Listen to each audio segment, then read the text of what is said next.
नमस्कार, मैं जुगल कलाल और आप देख रहे हैं सीबीसी न्यूज़। और सीबीसी न्यूज़ अपने चुनावी सफर पे निकल चुका है। सीबीसी न्यूज़ इस वक्त बात करने वाला है जो भाजपा के खास शख्सियत हैं डॉक्टर जिनेंद्र शास्त्री। उनसे बात करेंगे, बीजेपी में जो घमासान मचा उसको लेकर भी सवाल करेंगे और नगर परिषद चुनाव में उनकी क्या तैयारी चल रही है उसको लेकर भी बात करेंगे।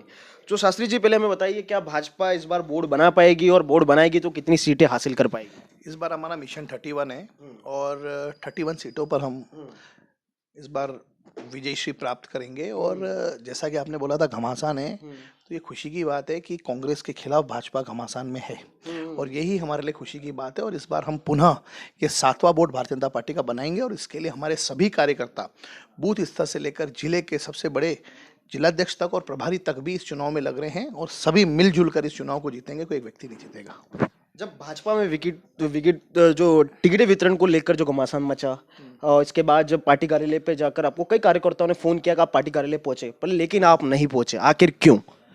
देखिए, सबसे बड़ी बात ये थी कि हम बहुत आगे निकल चुके थे। हमने केसरिया जी के भी आगे हम निकल चुके थे। अगर हमको पहले पता होता कि इस प्रकार का कोई विषय है तो हम कार्यालय पहुंच जाते। और पहले भी तो हो चुका था, अगर देखा जाए तो सुबह भी तो तोड़फोड़ हो चुकी थी। और आप सुनिए, आप जो आपके हिसाब से मुझे या तो आप जवाब बताते हैं वो जवाब मैं दे दूं। बिल्कुल, आप बोलिए ना। आपको प्रश्न पूछने का राइट है, मेरे को उत्तर देने का राइट है। नहीं, जवाब हम भी दे सकते हैं। नहीं, आपको देना है जब मैं प्रश्न पूछूं तब। अभी तो आप प्रश्न पूछ रहे हैं।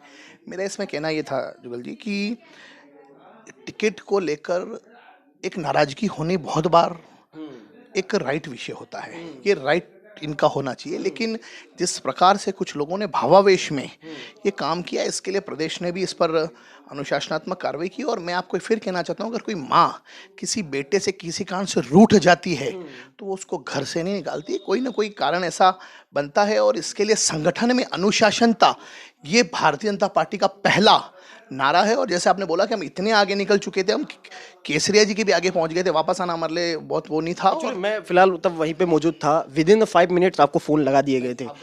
विद इन 5 मिनट मैं पूरे सुबह से लगाकर शाम तक, शाम की सुबह से 10 बजे से लगाकर शाम की 6 बजे तक उसी कवरेज में था। उस वक्त पूरे मौजूद रहा कि जब कांच टूटे तब घमासान मचा और बाद में जो टिकट वितरण को लेकर कलेक्ट्रेट पर भी माहौल बिगड़ा। ये जो कांच फूटे उस समय मैं खुद था। और इस पूरे टिकट वितरण में कार्यकर्ताओं की जो नाराजगी थी वो बहुत बार होती भी है, क्योंकि इसका कारण एक ही है। 40 सीटें हैं और दावा करने वाले 120 लोग थे।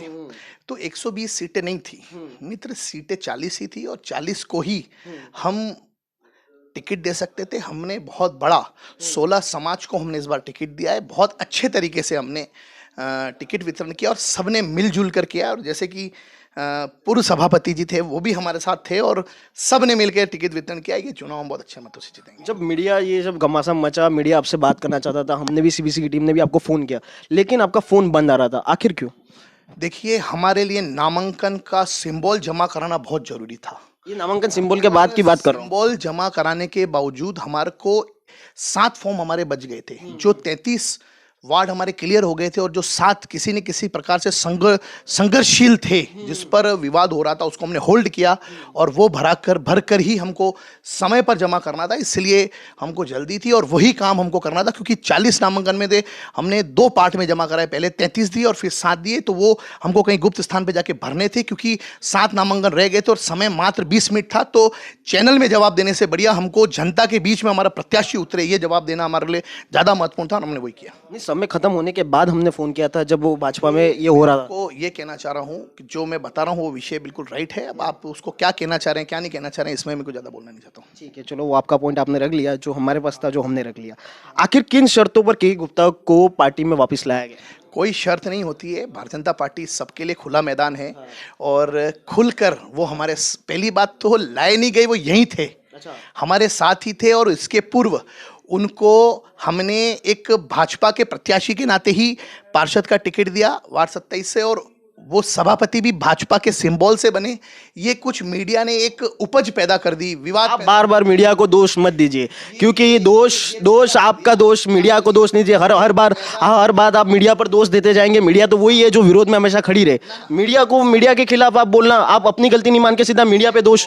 मैं तो ये कहना चाहता हूँ जो बात है वो सही है, ये उपज की गई। मीडिया ने उपज की या फिर आपकी पार्टी के द्वारा उपज? नहीं, कोई नहीं, वो तो पहले भी हमारी पार्टी, क्योंकि वही तो पार्टी उतार रहे थे, वही तो पार्टी, उनके बयान भी आए थे। आपने एक प्रश्न प्रश्न पूछा उसका उत्तर दे रहा हूं मैं कि वो पार्टी में किन शर्तों पे आए। मैं आपको कहना चाहता हूं कि वो पार्टी में ही थे और उनकी कोई शर्त नहीं थी, वो हमारे साथ तो फिर सूत्रों के हवाले से ऐसी खबर आई हमारे पास कि 30 कैंडिडेट तो भारतीय जनता पार्टी के रहेंगे और 10 कैंडिडेट के गुप्ता के रहेंगे। गुप्ता को या जो सूत्र है उन्हीं से पूछ लो फिर। नहीं, आपका क्या कहना है? मैं तो क्यों बताऊंगा, जब कोई विषय ही नहीं है तो उसमें मैं कैसे बोल दूं। सूत्र है वही जवाब देंगे। मतलब ये बात नहीं हुई थी, इसका मतलब ये कहना है आप? नहीं, वो हमारी पार्टी के ही थे और हमारे पार्टी में मिलजुल के काम कर रहे हैं। आखिर नगर अध्यक्ष अनूप चौबीसा और युवा मोर्चा के जिला अध्यक्ष पंकज जैन को यह कहकर हटा दिया कि उन्होंने अपनी बात को संगठन में नहीं रखकर मीडिया में बयानबाजी की। लेकिन अगर देखा जाए तो आपसे बात करने के लिए भी तो कार्यकर्ता ने फोन किए थे, लेकिन आप भी तो मंच पे नहीं पहुंचे।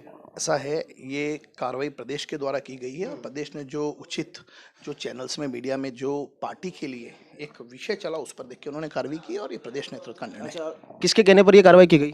प्रदेश नेतृत्व का निर्णय। अच्छा, क्या जो विरोध में आवाज उठाए, क्या जो विरोधी आवाज उठाता है संगठन में, उसके खिलाफ क्या ऐसी कार्रवाई की जाती है क्या? विरोध करने का अपना एक तरीका होना चाहिए। विरोध करने का मतलब ऐसा नहीं होना चाहिए कि हम कोई तोड़फोड़ कर दें, और तल्लीनता से और शालीनता से ही होना चाहिए। कोई अकेले चुनाव डूंगरपुर में नहीं हो रहे हैं, 89 जगह और भी चुनाव हो रहे हैं, और जो संगठन का निर्णय होता है वो हमारे लिए मान्य होता है। जहाँ संगठन लगाएगा वहाँ हमको काम करना है, जो संगठन कहेगा वही हमको करना है। आखिर आपके खिलाफ नारेबाजी की गई कि टिकटों में गड़बड़ी, आप चोर हैं, आखिर ये आरोप आप पर क्यों? आरोप तो उसी पे लगते हैं साहब जो अच्छा काम करता है। सीता के सतीत्व की चर्चा की गई और हरिश्चंद्र के सत्यता की बात की गई। पूरे इस चुनाव में मैं आपको बताना चाहता हूँ, डूंगरपुर की जनता को भी, कि चौकीदार चोर है, ये नारा राहुल गांधी ने लगाया। जनता ने उसको वोट देकर, पर अभी के कार्यकर्ताओं ने लगाई थी, वो जनता ने लगाए थे, और पर यहाँ तो आपके कार्यकर्ताओं ने। मैं बताता हूँ, चौकीदार चोर है ये नारा भी लगाया। और एक बात और बताना चाहता हूँ, बहुत ही इजी आरोप होता है किसी महिला के चरित्र पे प्रश्न लगाना और किसी पुरुष के ईमान पर लगाना। भाई, विषय ये था कि ये जो पूरा घटनाक्रम होता है वो कैसे होता है, किस प्रकार से टिकट वितरण होता है, मैं ये जरूर बताना चाहूँगा। हमने इस बार पर्यवेक्षक बनाए, माननीय ताराचंद जी, मैंने और हमारी पूरी कोर कमेटी बैठी, और इस कोर कमेटी के द्वारा हमने हर वार्ड के अंदर 5-5 नाम निकाले। वो 5 नाम हमारी कोर कमेटी में आती हैं। उस कोर कमेटी में हमारे 11 मेंबरान होते हैं। उन 11 मेंबरों के बीच में 3 नाम निकाले जाते हैं, पैनल बनाया जाता है। वो पैनल लेकर हम प्रदेश की जो हमारी पार्लियामेंट्री बोर्ड है वहाँ जाते हैं, उसमें से एक टिकट फाइनल होता है। इसमें कोई लेन देन का सवाल ही पैदा नहीं हो सकता है, और जो लगाता है यार वही जवाब दे पाएगा। आखिर टिकट वितरण के बाद जो भाजपा के बागी बने, उन्होंने निर्दलीय के रूप में फॉर्म भरा, तो कहीं ना कहीं उनको जैसे 2 पार्टी से निष्कासित अभी तक क्यों नहीं किया गया? प्रदेश इस पर चर्चा कर रहा है, बहुत जल्दी एक बड़ी कार्रवाई करेंगे। क्या फिर आपका इस पर समझौता हो चुका है? बहुत बड़ी कार्रवाई करेंगे। अच्छा, मतलब आपका कोई समझौता नहीं हुआ, अभी कार्रवाई करेंगे? कब तक करेंगे? अभी तो चुनाव है 28 तारीख को। जो भी करेंगे आपको सूचना दे देंगे। और ठीक है, जैसा कि ये हमारे बीच में मौजूद थे डॉक्टर जिनेंद्र शास्त्री, इनको लेकर जो चुनाव में भाजपा में जो घमासान मचा, टिकटों को वितरण को लेकर जो घमासान मचा, उसको लेकर हमने कड़े सवाल किए, उन्होंने भी अपने जवाब दिए, उन्होंने अपना स्पष्टीकरण दिया। इसी तरह बने रहिए सीबीसी न्यूज़ के साथ, देखते रहिए सीबीसी न्यूज़। मैं सीबीसी न्यूज़ के लिए जुगल कलाल, मेरे सहयोगी शाहिद खान और सौरभ दुबे के साथ डूंगरपुर।